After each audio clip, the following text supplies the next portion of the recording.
Hi everybody, good afternoon. I hope all the sites can hear me and see me. Happy New Year to everybody. We're once again in this really odd situation where all I'm doing is looking at a camera, clock, a flip chart and a water bottle is actually all I can see. So I'm kind of hoping that, that there are people out there and that the technology is working. So we're back by popular demand. Thank you very much indeed for those people that fed back on the first time round doing this. The feedback was overwhelmingly positive, I think it's fair to say, so thank you for that.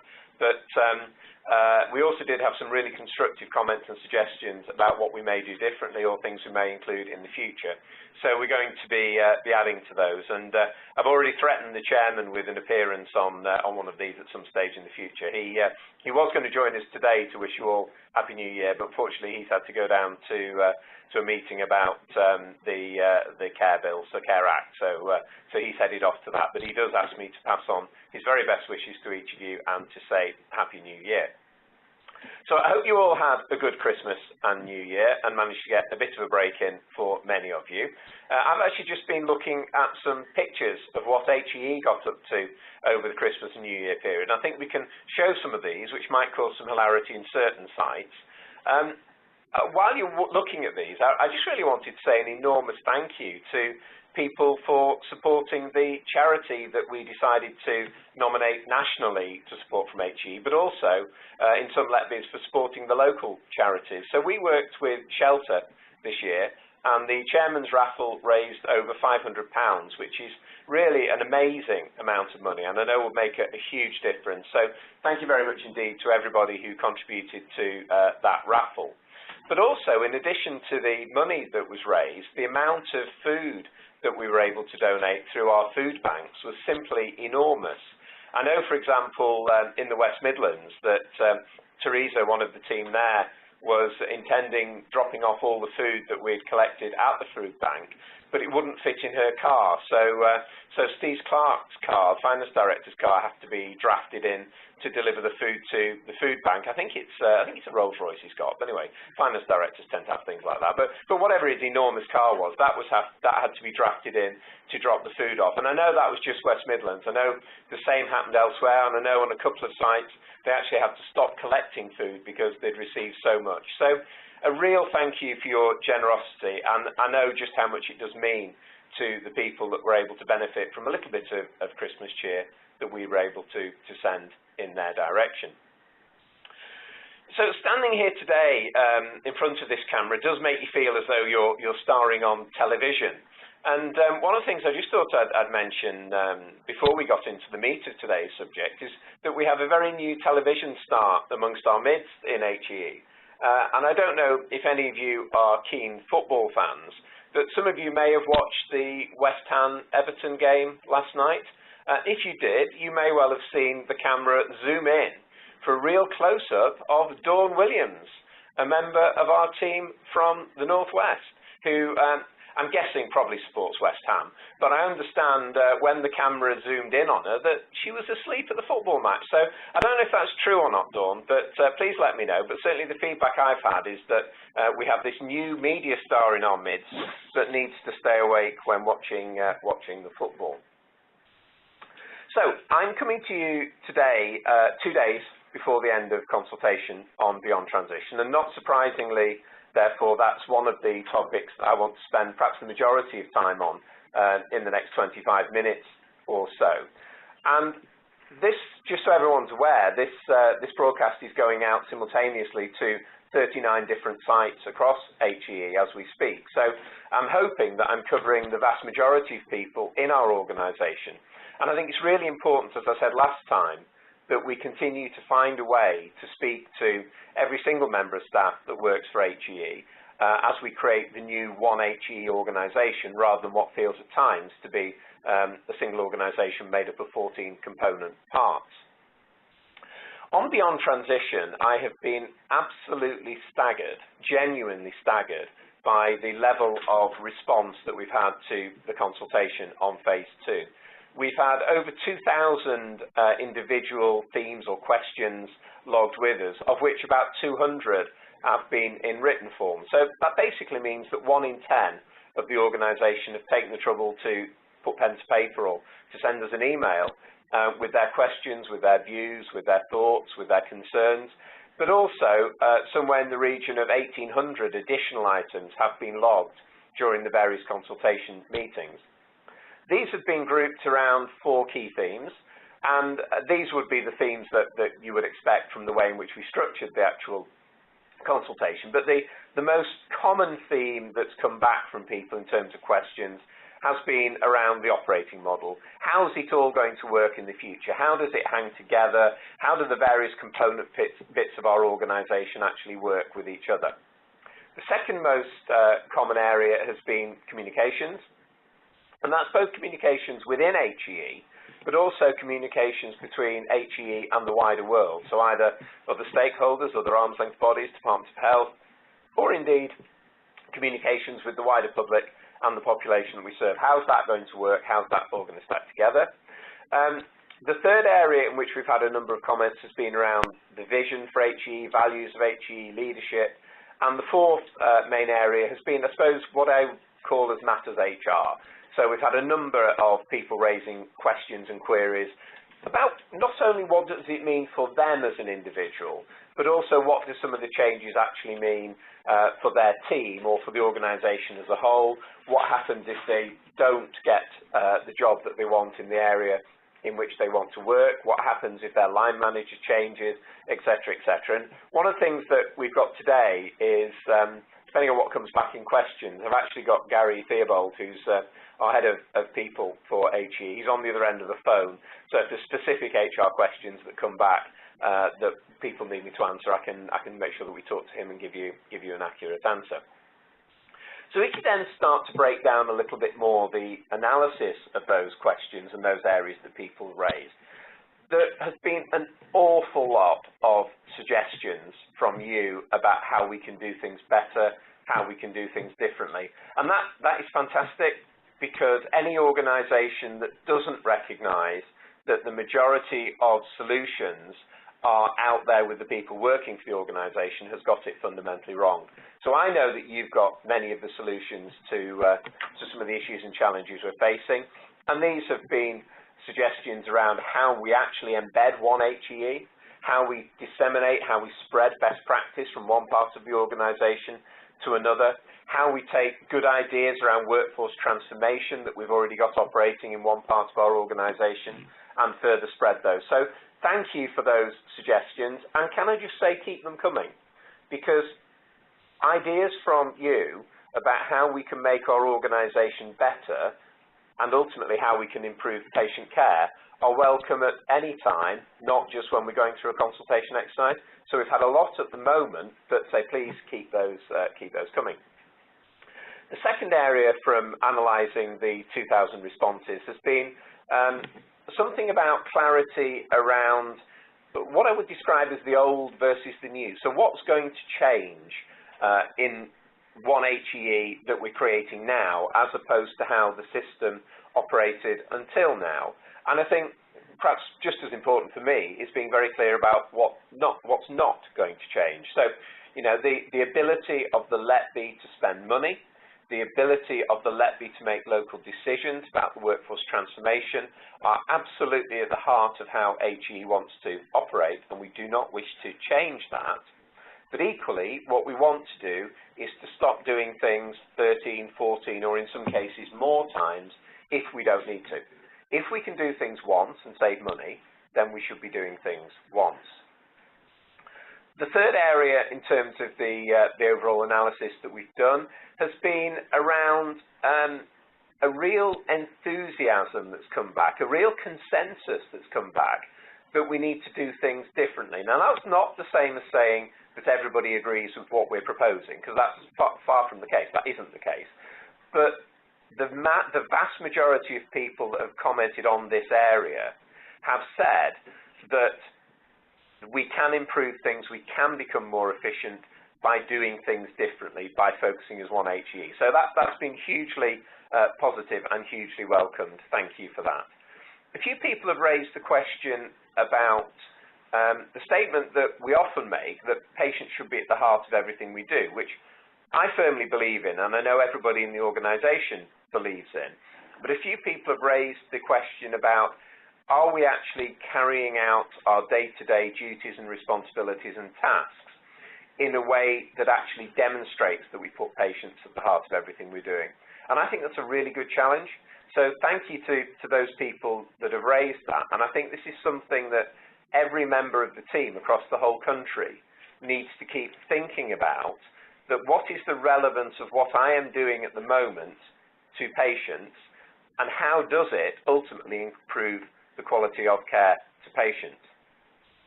And I'm going to link that to another theme that's come through, which again is an area that I think we need to work on collectively, which is, are some of our processes too bureaucratic?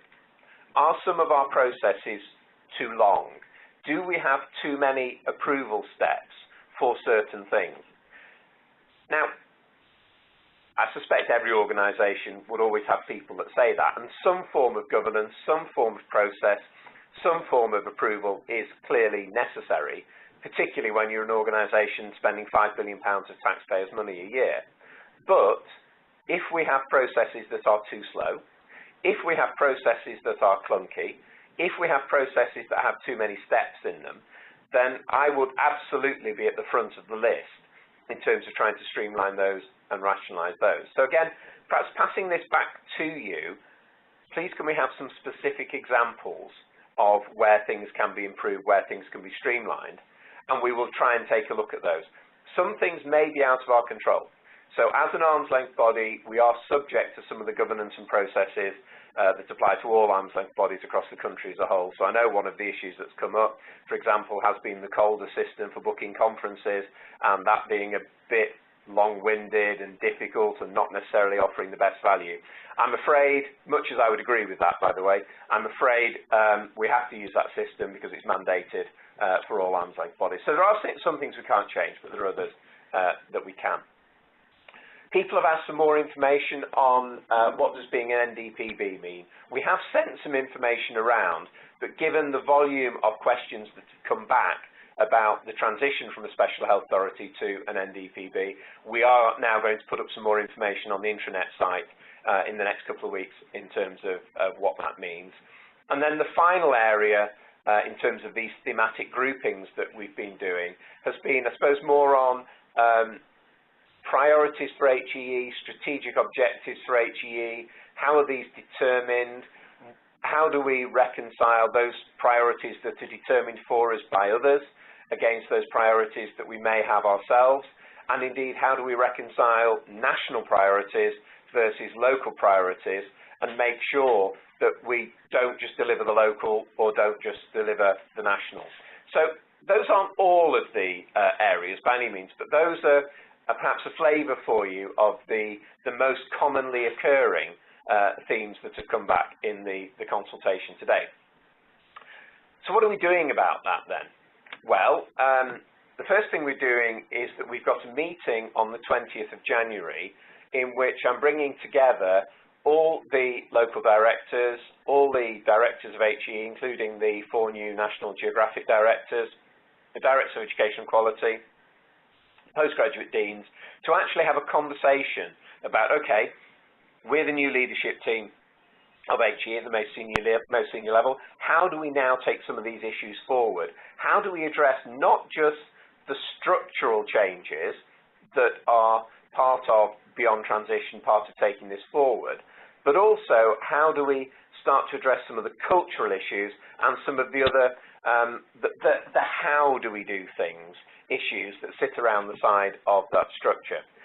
I'm very keen that we start a real piece of work once we get through the other side of this consultation and board decision on OD. Because if there's one thing that I think we need to do more of to build on some of the good work that our people team have already done is a single OD structure, plan, system for HEE as a whole that really starts to embed what being part of one HEE means. And just as an example of that, I had a conversation with Keith, Chairman, yesterday about how do we induct new staff into HEE. And at the moment, we have a lot of variation in terms of how that happens, depending on which site people are going to be working on. Now, of course, we need local induction. That's absolutely critical. People need to know the local team. But actually, we need an element of consistency around making sure that everybody is providing a proper induction into the values of the organisation, the behaviours of the organisation, the priorities of the organisation. And I think we've got some more work to do in that area. I want to maintain engagement moving forward over the next few months, because say 2,000 individual themes that have come out, or individual items that have come out in the consultation has been brilliant. Let's make sure we keep that up and we keep an organisation going that's willing to make suggestions, to offer thoughts, to offer different ways of doing things. Some of you may be pleased with what I'm about to say. There may be some groans around the country as I say this. Don't worry, I can't hear you if you groan. So Keith and I are about to start another another England tour of, don't repeat that in Scotland, please, another England tour of the HE Letbys. And over the next few months, we're going to visit every Letby in England on your home patch, where we want to meet as many of you as possible. We want to hear about what's going on locally. We want to really make sure we're able to refresh our knowledge of what's happening in the local Letby areas. So more to follow on that in terms of specific dates, but Keith and I are both going to come round, and we'll bring some other directors with us as well where we can, so you can feed back to us. You can tell us more about what you're proud of achieving in your own home patch. We're also looking at this whole concept of innovation and best practice, and this links to a certain extent into the 5-year forward view, which, as you know, as you may not know, the 5-year forward view wasn't produced by Simon Stevens, as some of the media would perhaps make you think. The 5-year forward view was actually produced by the 6 arm's length bodies themselves, the chief execs of those 6 arm's length bodies, working with their directors of strategy and other people to actually try and set out what we think some of the challenges are facing our National Health Service, but most importantly, how are we as a collective system going to seek to address some of those challenges. And one of the things that came out of that, one of the things that for me personally, I believe very strongly in, is that an awful lot of the answers are already out there. So as I went around the country to every Letby, almost every Letby last year with Keith, if we could only bottle the best practice and find a way of bottling it in one area, putting it on a train, taking to another area, taking the lid off the bottle, and it magically happens in another area, we've solved a lot of our problems. I'm not just talking about HE workforce solutions, I'm talking about ways in which care is delivered. So many of the solutions are out there. How do we capture it, and how do we disseminate it at speed? Where the solutions aren't out there, how do we take this next step into identifying the solutions which may involve doing things very differently? Some of you may know that there's been a little bit of controversy in some of the media about some statements that I made at our board meeting in December, and I am in absolute no way, shape or form going to apologise for those statements, because I stand by them. What I said was, we need to challenge whether or not the existing structures of professions in the NHS is appropriate for the future. So, for example, would nurse therapists, people who are duly qualified as nurses and OTs, or nurses and physios, be something we want to look at? I'm not saying we're absolutely going to do this, this is the way forward, but I'm saying, are these things we're going to look at? This has caused a little bit of a flurry in some of the media, but if we don't think outside the box, we're not going to deliver the significant transformational changes that we actually need. So through some sort of innovation network, looking at spread, looking at cultural issues around disseminating best practice, looking at systems and processes, I'm keen that we've really followed that through the last few days of this consultation process, but then right the way through the rest of this financial year and into next year. And I know we've got the existing innovation network that's already working on that, but how we spread that, how we grow that, how we get more people buying into that. So just to conclude on Beyond Transition, the analysis is going to be finished over the next couple of weeks, because we still have responses coming into consultation. And Lee Whitehead's team in Cambridge are leading that work, so huge thank you to them. I think when they agreed to take that on, they didn't expect just quite how big that was going to be, so thank you to them for the work they're doing. We're then going to have a discussion with the senior leadership team on the 20th of January. I then have a meeting with the exec team of HEE on the 21st, 22nd of January, at which stage we're going to be pulling together a report that we'll be taking to our board on the 27th of January, at which stage our board will be making some decisions about the way forward. But can I just stress that we're going to be making decisions around structure and implementation of structure. There's going to be plenty of opportunity beyond that to continue to shape how we actually work. So, you know, the form of the new organization needs to be created, but the operating model, the concept about how all this fits together will not be perfect from the 1st of April. It will need shaping, it will evolve, it will change, it will transform. And your involvement in that is critically important. I'm going to have a mouthful of tea, excuse me. Apparently last time I did that, the camera managed to freeze just as I had the cup in that position, which caused some amusement in at least one of the let-bits. I don't know if that happened this time. Okay, in the last 8 or 9 minutes or so, I just wanted to touch on some of the other key issues that are top of our agenda at the moment in HE, and particularly top of my agenda in the work that I was doing in the run-up to Christmas, and indeed having now been back for a few days this week.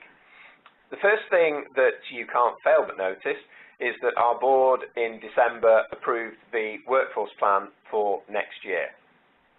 And can I start by saying an enormous thank you to everybody who was involved in that workforce plan, and I mean everybody.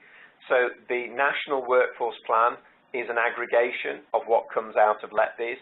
If we didn't have good, robust, meaningful information that had a huge amount of thought applied to what it means, fed through to us nationally, then we would have a rubbish workforce plan. And I don't believe we have got a rubbish workforce plan. I believe last year's workforce plan was good, and I think this year's workforce plan is an incremental step forward. So I think we really have made that big step forward. And I'm really pleased that we've been able to continue the progress with expansion of training places, even in difficult financial times. So last year, for example, we were able to put, in round numbers, an extra 1,500 nurse commissions into the system. This year, we're putting an extra 500 in. So that's an extra 2,000 nurses per year will be entering training as a result of HEE and the decisions we've made, compared to prior to HEE coming into existence. And I think that's really significant. And it's not just about nurses. It's also about many other areas as well, be that physicians associates, be that operating department practitioners, be that paramedics, be that allied health professionals. And I really wish now I haven't gone down this line, because whichever profession I haven't mentioned is now going to be missed. But I do mean it for everybody, that being able to take these increases forward to ensure that we're providing the people, the workforce that our healthcare system needs for the future is critically important. And I think that's been a great success. So thank you to everybody involved in pulling that workforce plan together. We're just making the final few tweaks to it now, and it will be going off to the printer in the next day or so. So you'll be able to receive hard copies of it in the next couple of weeks. But the final version, the PDF version, will be on the website in the next few days. So thank you for that. Obviously linked to the workforce plan is the whole matter of how much money HEE have to spend. And obviously our negotiations around our budget this year have been in a very difficult fiscal environment, with significant reductions being anticipated and expected. I think we've ended up with a good settlement for next year, given the economic climate, and I think we've got that good settlement as a result of a great degree in confidence from the Department of Health and the Treasury and others in what HEE are actually doing.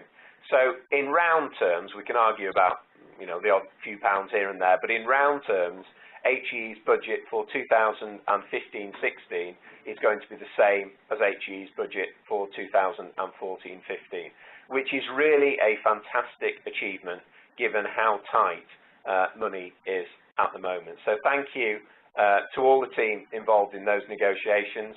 And thank you too to the people who work behind the scenes, providing us with the briefings to go into those negotiation meetings with. Because believe me, if we didn't have that robust financial information, if we didn't have that robust information from the workforce plan, some of the other analysis that we actually need, we couldn't do our job, we couldn't do the negotiation part of it. So without everybody involved in that, we simply wouldn't have got such a good settlement for next year against the backdrop of the environment we're operating in. So broadly speaking, the headline is the same amount of money for next year as we had this year. We've also been working with Universities UK and the Council of Deans on benchmark price negotiations. For those of you that don't know what these are, this is the amount of money that we pay to universities for them to train for those courses that we directly commission, so mainly speaking nurses and allied health professionals. And we've been able to secure headlines of agreement with the Universities UK and the Council of Deans for a 2-year agreement for 2014-15 and 2015-16, which means that we won't be going back into a negotiation situation until we start considering contracts to start on the 1st of April 2016, which is good news because it buys us some time to focus on other areas. We've been able to reach agreement at what's called flat cash, so effectively we are continuing to pay the same amount in 14-15 per student as we will do in 15-16. So it's not a good settlement for the universities because clearly they were hoping to secure more than that. I think from us, we will perceive it to be a fair settlement, and this allows us to then move forward to think about where we go beyond then. One of the things that we've agreed with Universities UK is that now is the time to consider tearing up every bit of paper that we have in terms of agreements between parts of the NHS and universities and starting again with a new contract. Because some of the agreements that we've inherited can be as much as 10 or 15 years old. They're different across all parts of the country and they're far too long. We know what we want to achieve. We're working with trusted partners and colleagues in the universities.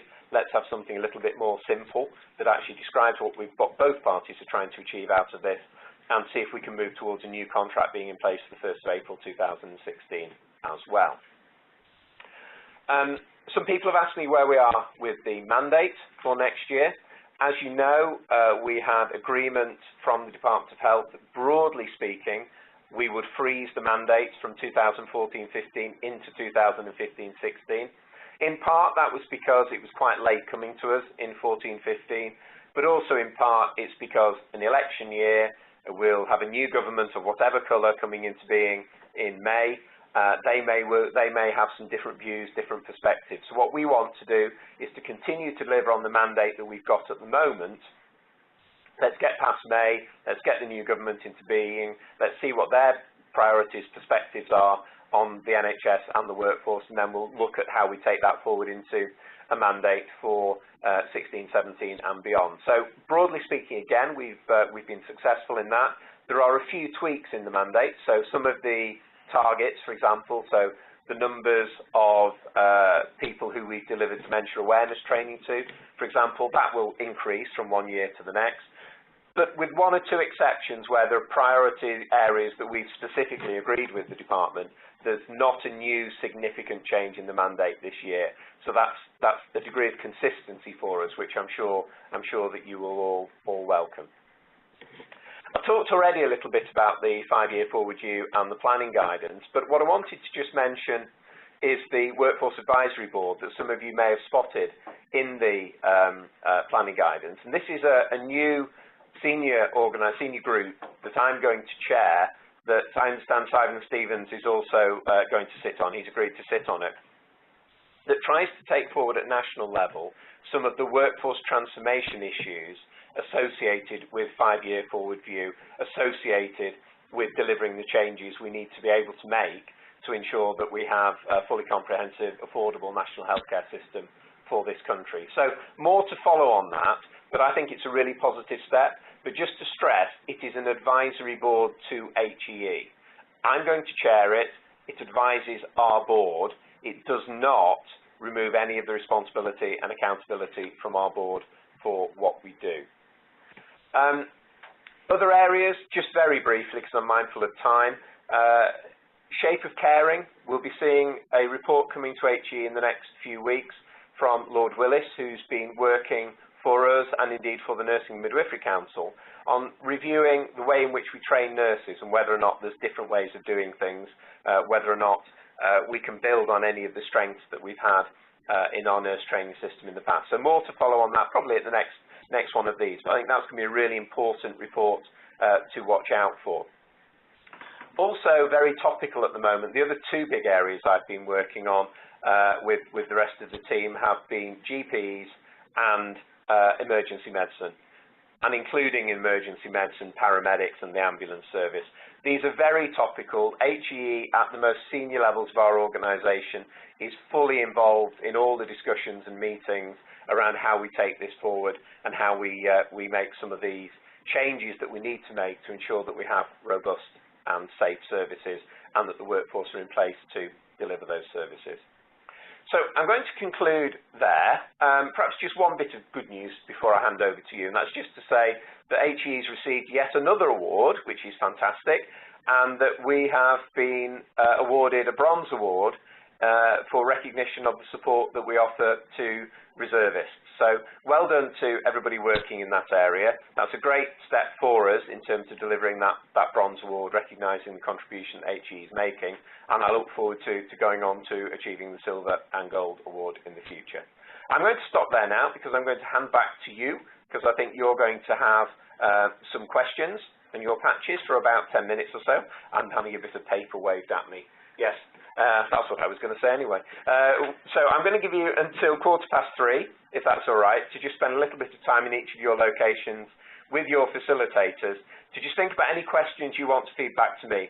I won't be able to answer them all live because I just know we'll get too many, but don't let that stop you from putting them in because any that I can't answer live, as last time, we will answer and we will put up on the intranet.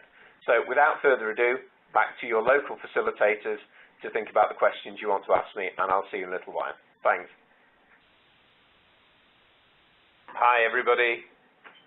Thank you very much indeed for the questions, which are still coming in thick and fast. I have to say, we're keeping up our track record of providing really good response when we ask for it.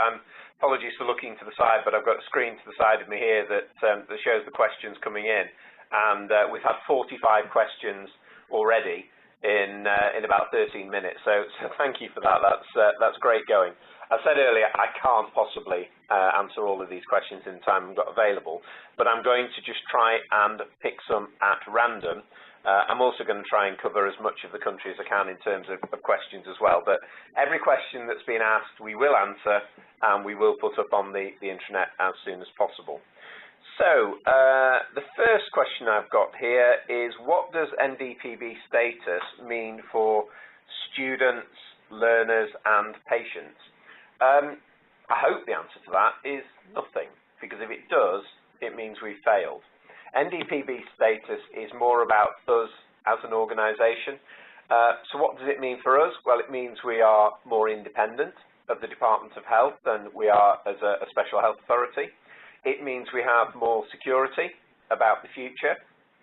So a special health authority could be removed, abolished at any time by Secretary of State for Health simply making a decision that the special health authority should cease to exist. A non-departmental public body that's created as a result of Act of Parliament can only be removed by another set of primary legislation. So us becoming an NDPB means that we are much more firmly part of the overall architecture of the NHS, much more firmly part of the overall governance structure of the Department of Health, and it would require primary legislation to abolish us. So I think that's important because it gives us a guarantee that the work that we're doing is going to continue into the future. But what I don't want it to be is something that students, patients, members of the public actually see as having any change, because if it does, we've got that wrong. What do I think the impact will be of our financial allocation, and will we be able to deliver on our mandate? Yes, I think so. One of the things that we've been doing this year is trying to put more as a percentage of our resource into the current workforce. So still protecting the amount of money we spend on the future workforce, which clearly is critically important, But if we're wanting to deliver transformation, just focusing on the future workforce is going to take us 20 or 30 years to do that. So we can only deliver transformation by focusing on the current. So last year, we were able to spend through our LETBs a little bit more than the previous year on the future workforce, sorry, on the current workforce. And this year, we have said that at very least, we're going to protect the amount of money we spend on the current workforce at the same amount we spent last year. Doing all the sums associated with the amount of money that we're getting from the department, looking at the increases in training that we're going to be putting forward as a result of our workforce plan, we are able to protect that level of resource, that level of investment on the current workforce, which is important. So what's in the mandate, what's in our workforce plan, plus the money that's spent by LETBs on workforce transformation does add up to the amount of money we've got as a whole. And obviously included in that, factored into that, are some of the savings that we're making around our running costs. Which actually takes me to another question, and I haven't got that on my piece of paper in front of me, so it's one that I've just seen coming up on the screen alongside me, seamlessly in from the side comes a piece of paper. Was a question about do we still need to deliver the 20% if our budget isn't being cut? Which again, I think, thanks for asking that question. It's important to clarify that. We receive 2 checks a year from the department. We receive a check for the roughly £5 billion that we spend on our core activities, and we receive a separate check for all our administrative running overhead costs. We are still having a 20% reduction over the next couple of years in the check that we get for all our admin running costs, because that's the level of squeeze that's being applied across the majority of the arm's length bodies. But I think it's also, and perhaps if I quote our chairman here, even if we weren't, we should be delivering our organisational activities in the most efficient way possible. And if we can spend 20% less and deliver what we were doing before, then we should do so. We're spending taxpayers' money here, and we need to be as efficient as we can be. So I know that's a difficult thing to say in some ways, but I think it's really important to get that message across that we always need to strive to be as efficient as we can be. And I think from the structures that I've seen, coming back from LETBs, coming back from the national part of HEE, that we can continue to deliver on everything we need to deliver and save 20%. So we should be doing it. Because that extra 20% stays within the NHS. That 20% we're saving is part of the additional resource that's going back into frontline services in the NHS. So I think we are entirely appropriate to be doing that. Question from KSS. I've now got some questions that tells me who's asked them, which perhaps makes it slightly easier. When will the HE business plan be released, and will it be mapped to the mandate? The work on the business plan has commenced, and this is, again, something that's led perhaps across 2 directorates. So Nikki Latham and Joe Lennon work very closely together on producing the business plan. Very much sits with Joe Lennon, but with a lot of work and support coming in from other teams. Our business plan needs to be finalised, signed off and approved by our board by the end of March. We've deliberately held off doing too much work on our business plan until we knew what our financial allocation was, until we knew that what the mandate was going to look like for next year, and until we had the workforce plan signed off. All those things have now happened, literally in the run-up to Christmas Eve. So we now have all those in place, so it's now time to turn our attention to the business plan, which looks at how we deliver, what are our priorities going to be for this year, how do we move those forward. So that's when you'll expect to see that. Okay, moving on down here then. Question from Wessex: why weren't support workers included in the HE workforce plan? Again, another good question. I have got a desire and ambition to include support workforce in future iterations of our plan. I think the problem is our workforce plan focuses on those groups of staff that we commission their education and training. So we don't directly commission education and training for the vast majority of healthcare support workforce. It's actually local employers that would recruit and then commission their own either in-house or external training. That being said, I still think there's information that we need to be capturing about how many people are being employed, about demands for the future, and particularly as we do more work on the link between clinical healthcare support workforce and the transition that people make into professions from those support roles. I think it's really important that we actually look at the flows and what is actually happening in terms of attrition or retention or recruitment or expansion or contraction in that particular workforce. So thanks for the question. I think it's an important area for the future, but our workforce plan is very much based around what do we directly commission from universities in terms of the profession. Carrying on. London levies. What are we doing today to support the issues with urgent and emergency care? Quite a lot is the answer, but most of what HEE does tends to be on a medium to longer time scale. So I've often said that we're an organisation that tends to work in the future, because if somebody wants to order an extra nurse from us, then we can provide that extra nurse for you, but it's going to take 4 years.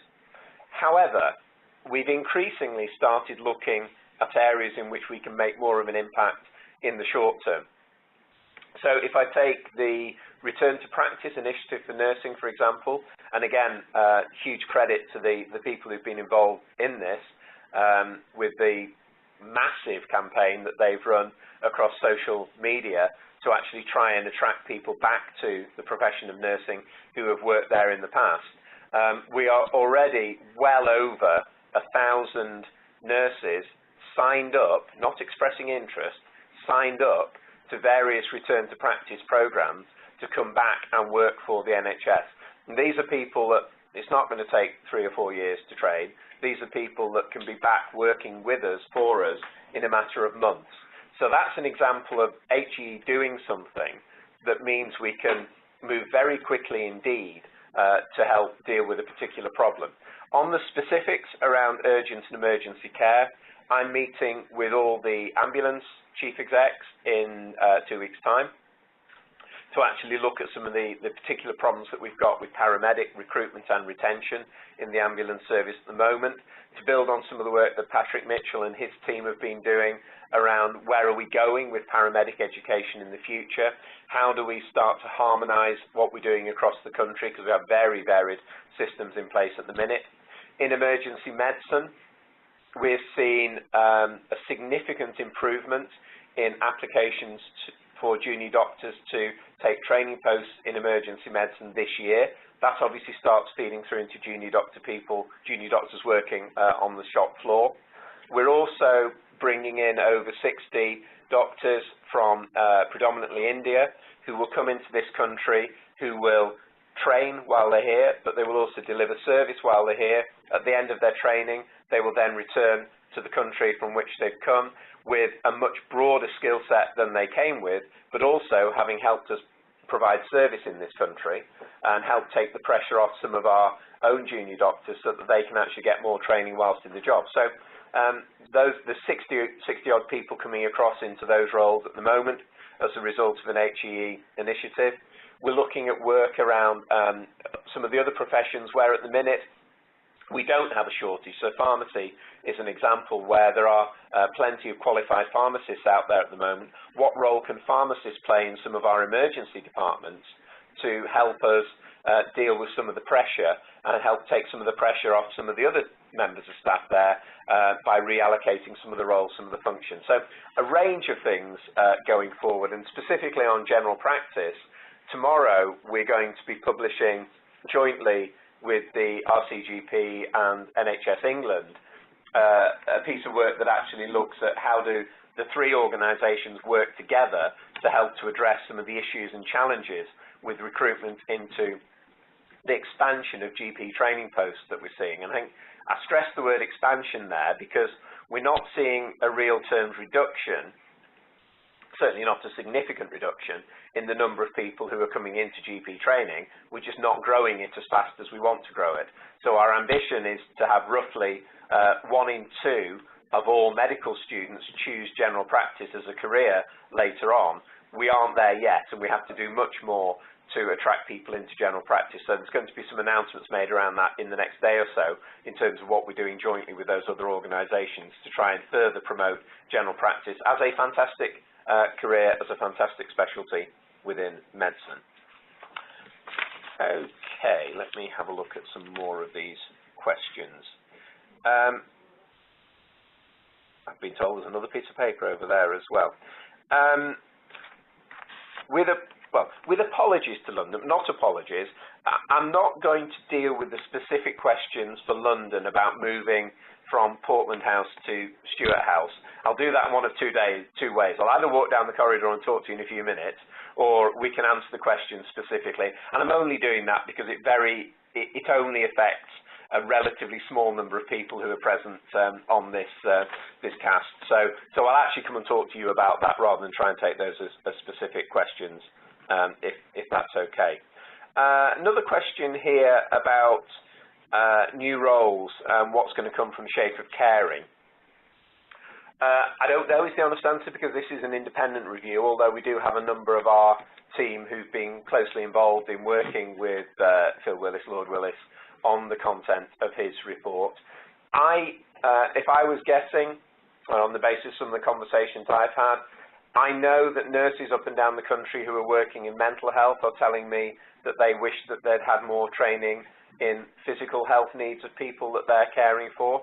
I know as I travel the country, I see people, nurses, who are working in acute medical wards who are saying to me that they wish that they'd had more of a grounding in mental health issues. So I wouldn't be surprised if we don't see a theme coming out in his review that suggests that because of the environment we're now working in, because of the client mix, patient mix that we're now dealing with, everybody needs a better grounding. So mental health team in physical health issues, physical health team in mental health issues, etc. So I suspect that may be one of the themes that comes through. I also know from some of the focus groups that Phil Willis has been to that there have been quite a few comments about the value of the preceptorship year for newly qualified nurses. So this is the first year basically in employment for new nurses. In some places they feel fantastically supported. They feel that they get really good ongoing education, they get really good support in that transition from being a student into a professional. In other places, I think the feeling is they're pretty much left to get on with it, and it's nothing like as robust. So do we have a role around that preceptorship year to a greater extent than we do at the moment? Do we want to be a little bit more prescriptive? These are my views, by the way, not Lord Willis's views. But I wouldn't be surprised if we don't see his review heading off in that area. And I think the other area that I would expect to see in his report as well, I mean, I think the question was actually worded along the lines of, will we see more generalism coming out of it? Well, we may, but we may also see more specialism. So I think there are some areas of nursing practice where we may actually see more programs, more courses, more education and training that we're delivering to equip people with the skills they need to work in a particular environment. So, for example, in our mandate at the moment is the program that we're working on around how do we develop caring for older people, nurses caring for older people, as more of a specialty than perhaps it's been in the past. How do we develop master's level, postgraduate diploma level programs to really equip that body of nurses with some of the skill set that they actually need? Let me just reach over here and grab this. They've done this deliberately. They've carefully positioned the piece of paper so I can't reach them.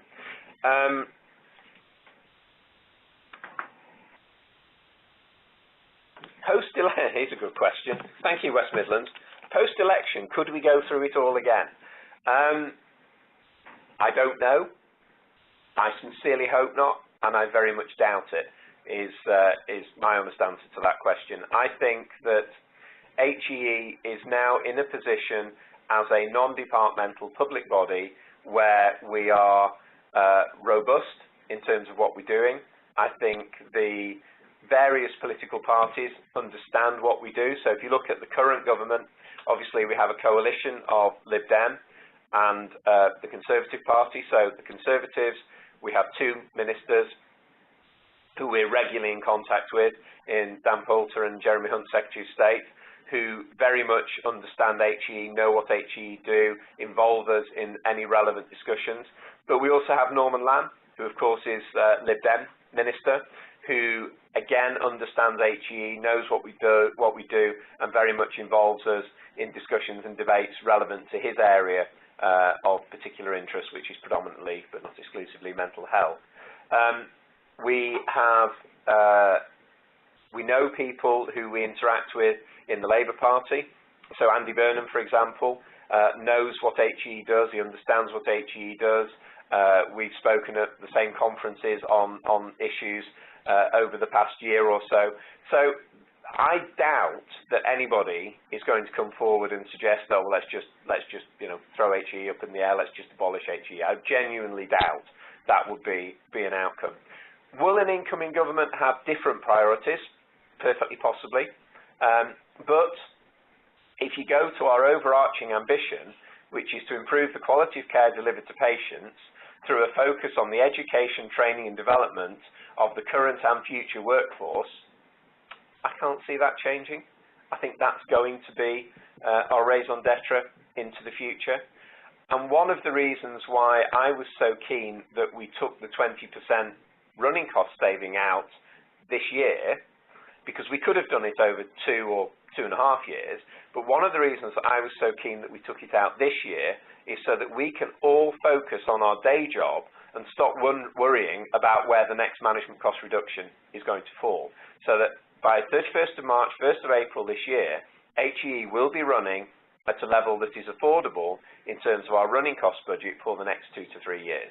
It's possible that somebody may turn around and impose another cut on us, but I think it's very unlikely, because the deal that we've done is we will take it out up front, and then we need to deliver the day job over the next few years. So elections are difficult times, the new government's difficult times, building relationships with new ministers takes time. It probably takes at least 6 months for a new minister to understand what we do, and particularly some of the nuances of it. So chances are we will have to go through that, depending on the outcome of the election. But I'm not expecting any big changes beyond that. How do we ensure that specific projects are handed over? And perhaps this is going to just take me to a few questions about Beyond Transition. One of the things that we need to make sure we do is to either formally hand something over if an individual is changing role or leaving or whatever, or formally say we're not going to do it anymore. Leaving things hanging in limbo is a recipe for disaster on a whole host of levels. And I think as some of the changes that we've already made, in many cases we've got that right, in some cases we've got that wrong. So one of the things that I've been asking the National Geographic directors to do, I've been asking the rest of the exec team to do, and I will be asking the local directors to think about when we meet them on the 20th, is how we actually make sure that in a process of handover that we don't lose anything. So it's either handed over or it's formally stopped. It's not just, well, let's just see what happens, we'll just carry on with it, because that would be fatal. So we need to give that some thought. We have got some guidance on what makes a good handover, but equally, I'm hoping that many of the people who are currently involved in many of the projects that we're working on at the moment, be they local or national, are going to continue to be involved in the future. I'm not expecting a huge change of people in all aspects of what we do. So I think managing that transition is important, but I need you to be thinking about that as well in your own local areas and what your responsibility is for either handing over or receiving, because it's a two-way street in terms of doing that. There's quite a few questions come in about what's going to happen at the end of consultation, what's going to happen to the board meeting, how are we going to communicate the outcome of the board to people. What we will aim to do is to, within a period of, well, as soon as we can, basically, after about the 21st of January, which is when we're meeting as an exec team to actually go through this and try and start to pull that paper together. As soon as we are able, after that date and before the board, so that's between about the 20th, 21st of January and about the 27th of January, we will make sure that the board paper is made available to people. But I will just put caveats on that. Our board does not just rubber stamp things. Our board is a working board. So that will be a paper which our board will discuss, it will consider, it may amend, it may change, actually in the board meeting itself. So we will make that available, and I really don't want people to think, oh, you know, this is it, this is what's definitely happening, because it may well change a few days later as a result of those board deliberations. Once we come out of the board, assuming the board has made definitive decisions, which I'm hoping it will feel able to, but assuming the board has made definitive decisions, we then need to make arrangements over the last few days in January, first few days in February, to communicate that in the best way possible. And I would be interested in hearing from you what you think that may be. We could do one of these. We could do it through the local directors in each of the local areas, and for those people in national teams, through your national director. I'd be interested to hear back from you in terms of how best you would like to do that, but we can think about that, but we clearly need to put a communication mechanism, communication system in place running on from that board meeting.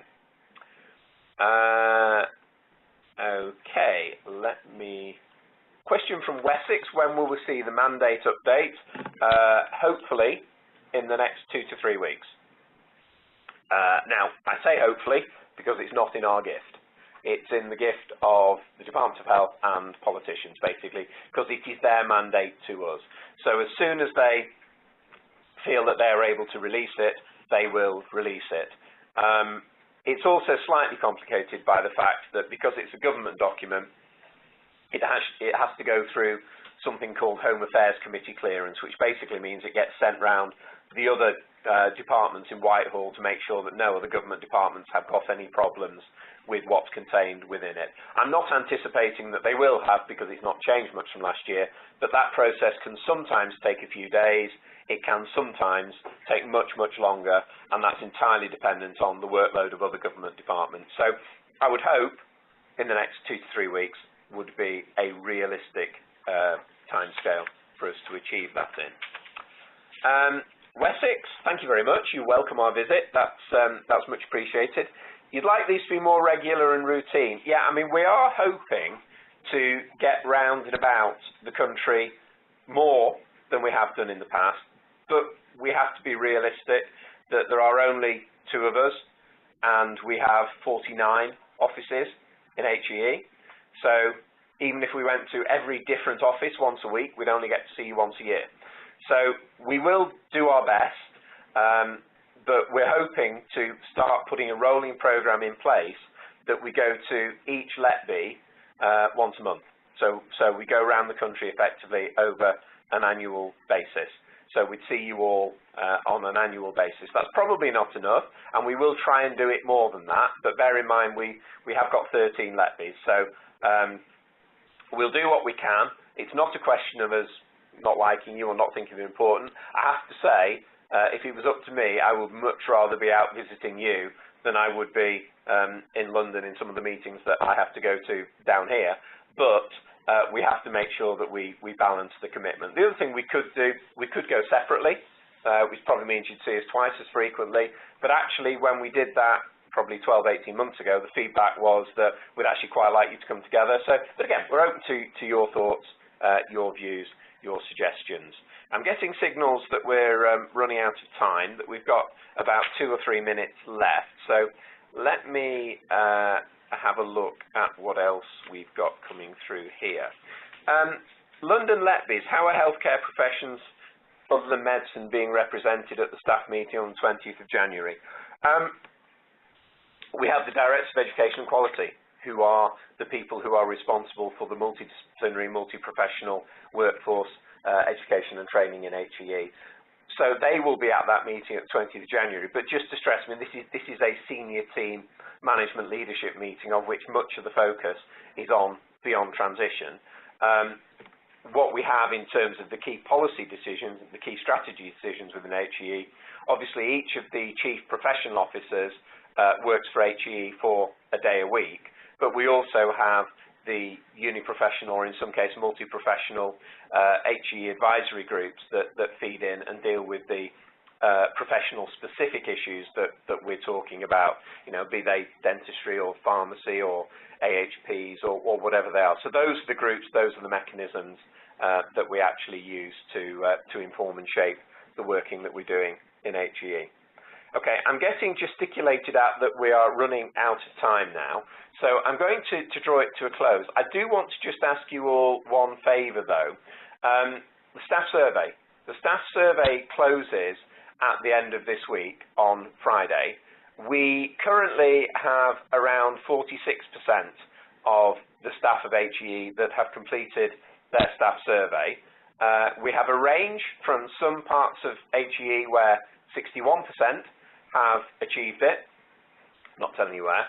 We have some other parts of HEE where we have only 30% of the workforce that have actually completed the staff survey. We intend to use the staff survey. We can only really use it if we think it is a meaningful representation of what our staff are feeling and what our staff think.